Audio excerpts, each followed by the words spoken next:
Hello friends, today I've brought you the story of a Spanish thriller film where a group of robbers, while attempting a bank heist, accidentally stumbled upon some highly confidential government documents related to Spain's dark and illegal operations.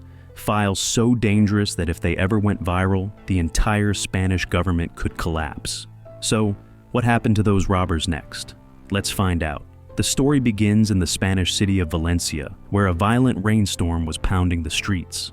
Because of the storm, the roads were completely jammed with traffic, and people were stuck, unable to go anywhere. Meanwhile, the city's radio stations were issuing warnings about an incoming hurricane, urging everyone to stay indoors and remain safe. Amid this chaos, we see a car stuck in traffic. Inside, it was Sandra, the manager of Valencia Bank. She was on a call with her colleague Antonio, asking, "Am I on the list of those being laid off from the bank?" Antonio replied, "I haven't gotten any confirmation yet." Sandra said, "If you do find my name on that list, please don't tell anyone else. Keep it between us." After the call, Sandra got out of the car and walked the rest of the way to the bank on foot. Once there, she looked very anxious. That's when Mahino, a co-worker, revealed the truth, that Sandra's name was indeed on the list of employees being let go. Shocked, Sandra rushed to her office and called Antonio again to be sure. This time, Antonio confirmed it. Yes, her name was on the list. Her termination was final. No one could save her job now. Devastated, Sandra fell into deep stress. But right then, several armed men burst into the bank to rob it. Even though the security guards pointed guns at them, the robbers showed no fear because they had bombs strapped to their bodies. In an instant, they took the bank employees hostage. Sandra was still talking to a relative, hoping a recommendation could save her job. But the relative plainly told her there was nothing he could do. In the middle of this, one of the robbers named Gali, along with his partner Jack, stormed into Sandra's office. They tied her hands and feet, holding her captive. Then the robbers began using high-tech equipment to break into the bank's vault and steal the money. Not only that, they drilled a massive hole through the bank's roof so they could transfer the cash outside. Meanwhile, the leader of the gang, Uruguayo, was forcing all bank staff to behave normally, so that no one outside would suspect a robbery was in progress. Despite all their precautions, one bank officer managed to trigger the alarm. Realizing this, Uruguayo dragged the man out in front of everyone and beat him mercilessly. Then he threatened all the hostages. "If anyone else disobeys me, they'll be killed. I'll blow up this entire bank with the bombs we have." Hearing the word explosion, a terrified woman stood up and pleaded, "Please don't use the bomb. I have a small child waiting at home for me." Moved by her words, Uruguayo gave everyone 5 minutes to call their loved ones. He acted as if he'd kill them all after that, but in truth, he had no intention to. He just wanted to scare them. Meanwhile, at the police station, officers had picked up the bank's alarm signal. They realized a robbery was likely in progress. To confirm, they called the bank. A robber picked up the call and warned the police, "If even one officer interferes before we finish, we'll kill every hostage. We'll only release them once you provide a car and a private jet for our escape." Detective Domino replied, "Look, it's not that easy. There are official procedures to follow." But the robbers weren't interested. They hung up. Next, we see the robbers gathering near the escape tunnel they had dug. But Gali told everyone, "We can't use the tunnel right now. It's flooded from the rain. We'll have to wait about half an hour. Hopefully the water level will go down by then." Among the hostages was Sandra, who approached Gali and said, "Look, I've just been fired today, but I can give you a secret tip. If you break into a hidden locker I know about, you'll find information that could change your lives forever. If you give me a small cut of the money, I'll tell you where it is." Then we cut to a man named Johnny, a high-ranking official currently in a coma at the hospital. His wife Maria was by his side, taking care of him. Suddenly, Maria saw news of the bank robbery on TV. Alarmed, she called a security officer and asked, "Did you hear? There's a robbery at the bank." The officer replied, "I haven't received any confirmed report yet." Maria said, "Get the latest intel immediately because inside that bank lies some highly sensitive information about my husband. If that gets leaked, Johnny could end up in serious trouble." Hearing that, the officer assured Maria, "Don't worry, ma'am. From this point on, I'm taking over the investigation myself." Then he called another officer and ordered him to quickly gather intel on the bank robbery. He told him, "There's classified material inside one of the vaults, documents that belong to Mr. Johnny. We must protect them at all costs." Meanwhile, we see Sandra being shown old surveillance footage by the robber named Gailey. In that footage, we see city leader Johnny entering the bank to store something highly confidential inside a locker. In his hand was a hard drive filled with sensitive information. Sandra explained, "A few years ago, a detective exposed some secrets about Johnny, which led to nationwide criticism. Johnny, and even the government, was humiliated. That's why he wanted to hide those files forever, and he left that hard disk here in our bank. Now, Gailey offered Sandra a handful of expensive diamonds in exchange for the locker number. Seeing the glittering gems, Sandra revealed, the hard disk is in locker number 314. Elsewhere, the gang's leader Uruguayo called the police station and said, "Send us food right away, and don't even think about poisoning it or lacing it with sleeping pills. We'll make the hostages eat first." Meanwhile, Gailey had gone back to check the escape tunnel, but he saw the water level hadn't dropped. It had risen even higher. He rushed back and told the others, "Finish up fast! We need to get out of here now, or the water might flood the entire bank." At the same time, the police had surrounded the entire building. To use the hostages as leverage, the robbers strapped bomb vests onto some of the bank staff and warned them, "Don't even think about moving, or the bombs will go off." Soon, Gailey arrived at the vaults, where one of his partners was already cracking safes. He told him, "Hurry and open locker 314. It has something very important inside." But his partner suspected him. He thought Gailey might be tricking them. Maybe he came just to steal locker 314 for himself. Maybe he was hiding something. Gailey explained, "No, it's not like that. A bank manager told me about that locker." Despite the explanation, the other robbers were running out of patience. They said, "Whatever you're doing, do it fast. We have no time left. We need to get out of here now." So they all agreed to proceed. They unlocked the vault, grabbed the contents, and one by one began escaping through the tunnel. Each of them dropped down into the flooded passage. The last robber used a rope to drag a table over and seal the tunnel entrance behind them. Then, one of the robbers dove underwater to try to reach the other end of the tunnel, but he couldn't breathe and had to come back quickly, gasping for air. He shouted, "The current is too strong. There's no way we're getting out through here." Everyone realized their only option was to go back inside the bank, and so, after much struggle, they returned into the bank. Meanwhile, the police were fully prepared to storm the building. Just then, the lead officer called the bank and spoke to Uruguayo again.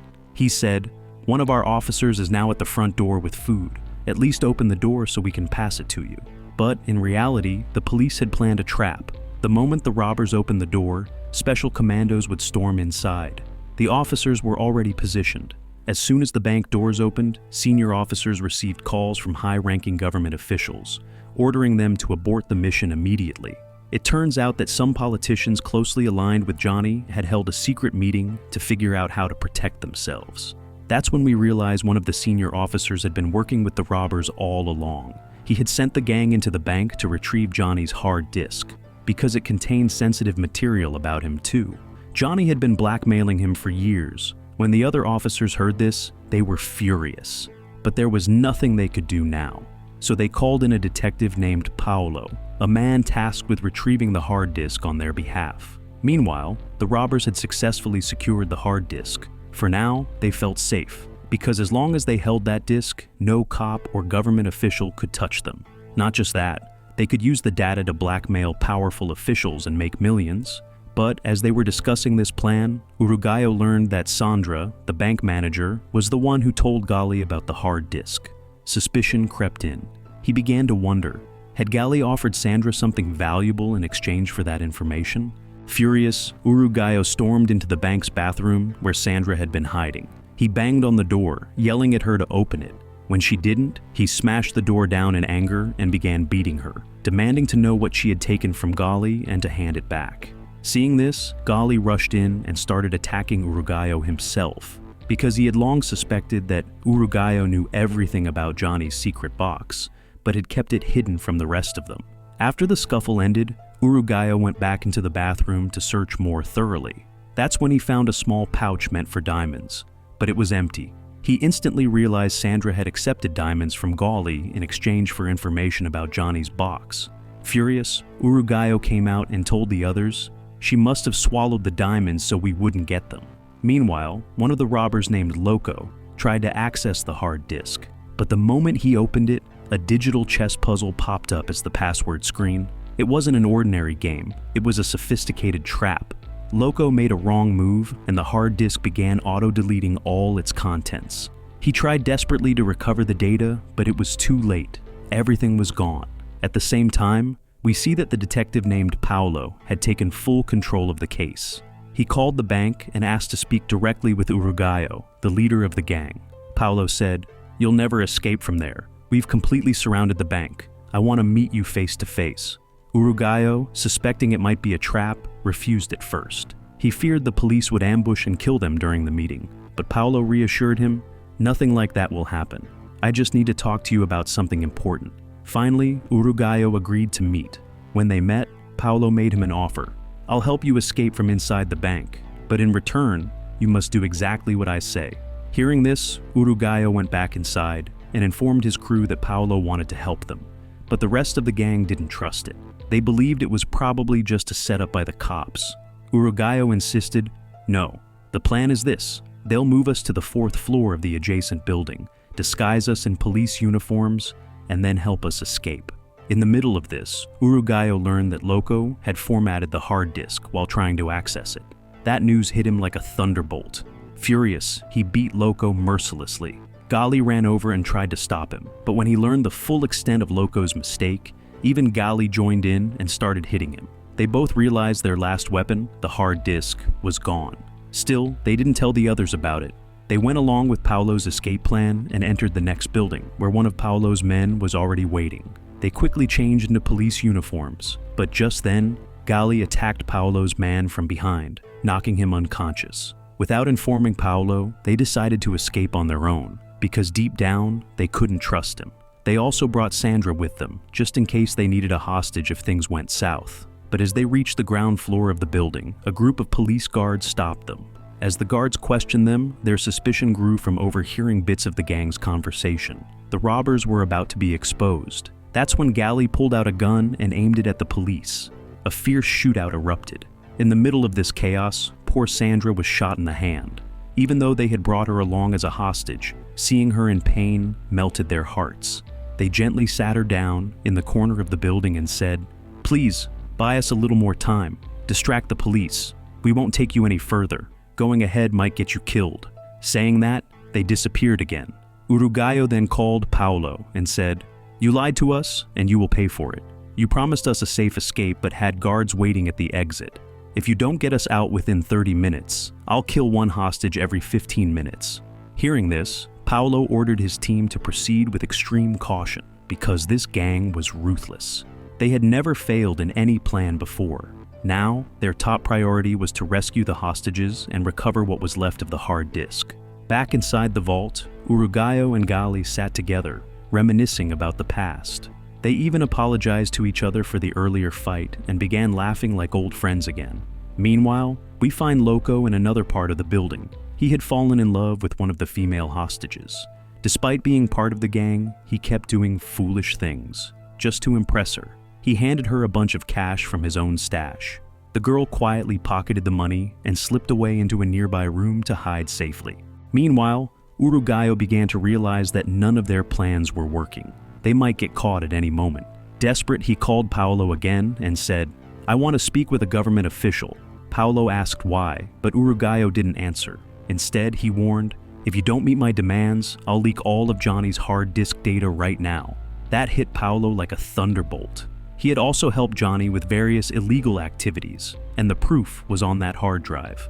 At the same time, Johnny's wife Maria had hired 2 detectives to recover the hard disk. While speaking with each other on the phone, they realized Paulo wouldn't be able to handle this. If anything was going to be done, it had to be by them. So, they arranged a face-to-face meeting with Uruguayo. When the meeting finally happened, both Uruguayo and Gali came to see them. The detectives said, "Turn yourselves in. Give us the hard disk, and we'll drastically reduce your sentence."